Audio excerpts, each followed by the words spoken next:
మంచు మనోజ్, బెల్లంకొండ సాయి శ్రీనివాస్, నారా రోహిత్ హీరోలుగా నటించిన multistarrer movie cinema Bhairavam.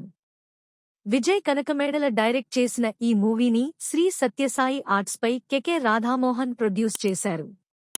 ఈ సినిమా ఈ రోజు రిలీజ్ అయింది.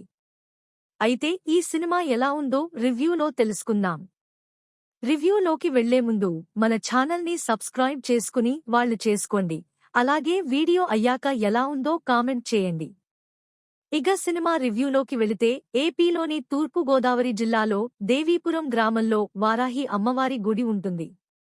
ఆ గుడి ట్రస్టీగా ఉన్న నాగరత్నమ్మ అంటే జయసుధ మనవడు గజపతి, మంచు మనోజ్, వరద, నారా రోహిత్, శ్రీను, బెల్లంకొండ శ్రీనివాస్ ముగ్గురినీ సమానంగా పెంచుతుంది.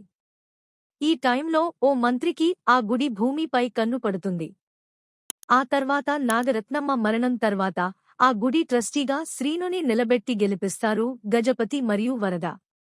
అయితే తరువాత జరిగే కొన్ని పరిణామాల క్రమంలో ప్రాణానికి ప్రాణంగా భావించే వరదను గజపతి చంపాల్సిన పరిస్థితి వస్తుంది.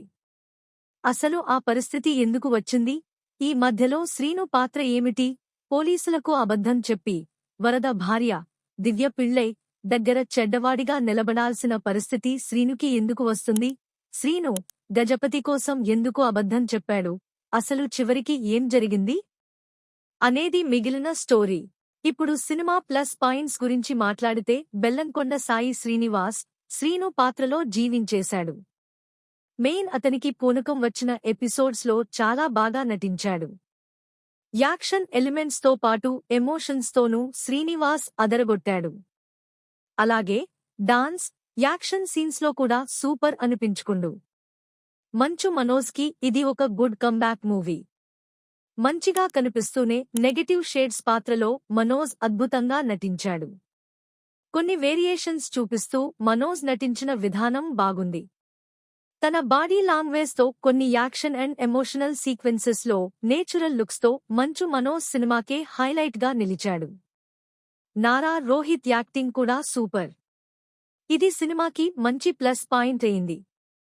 సెటిల్డ్గా ఉండాల్సిన పాత్రలో నారా రోహిత్ పెర్ఫార్మెన్స్ పీక్స్లో ఉంటుంది.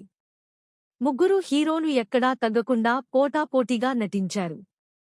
అదితి శంకర్, ఆనంది, దివ్య పిళ్ళై తమ పాత్రల్లో బానే చేశారు. మామ పాత్రలో నటించిన గోపరాజు రమణ కూడా బాగా నటించాడు. దర్శకుడు రాసుకున్న action episodes and emotional scenes బాగున్నాయి. ముగ్గురు హీరోలు పోషించిన పాత్రలు, వారాహి అమ్మవారి ట్రాక్ను డిజైన్ చేసుకున్న డైరెక్టరా లెవెల్లో ఈ భైరవం సినిమా ట్రీట్మెంట్ను రాసుకోలేదు. సెకండ్ హాఫ్ కథనాన్ని ఇంకా ఇంట్రెస్టింగ్గా రాసుకోవాల్సింది. Second half starting and climax బాగున్నా మధ్యలో అంతగా లేదు. మెయిన్గా బెల్లంకొండ శ్రీనివాస్ క్యారెక్టర్ను ఇంకా బెటర్గా చూపించి ఉంటే సినిమాకి ప్లస్ అయ్యేది. విలన్ పాత్రలను కూడా ఇంకా బలంగా రాసుకుని ఉండాల్సింది. మొత్తానికి డైరెక్టర్ విజయ్ కనకమేడల తన స్టైల్లోనే సినిమాను ముగించారు. టెక్నికల్ ఆస్పెక్టులో విజయ్ కనకమేడల కొన్ని సన్నివేశాలను యాక్షన్ అలాగే ఎమోషనల్గా బాగా తీసినప్పటికీ స్టోరీ లైన్కి పూర్తి స్థాయిలో స్క్రీన్ ప్లే రాసుకోలేకపోయారు. సినిమాలో బ్యాక్ గ్రౌండ్ స్కోర్ బాగుంది. శ్రీచరణ్ పాకాల పాటలు ఓకే. హరికే వేదాంతం సినిమాటోగ్రఫీ కూడా బాగుంది.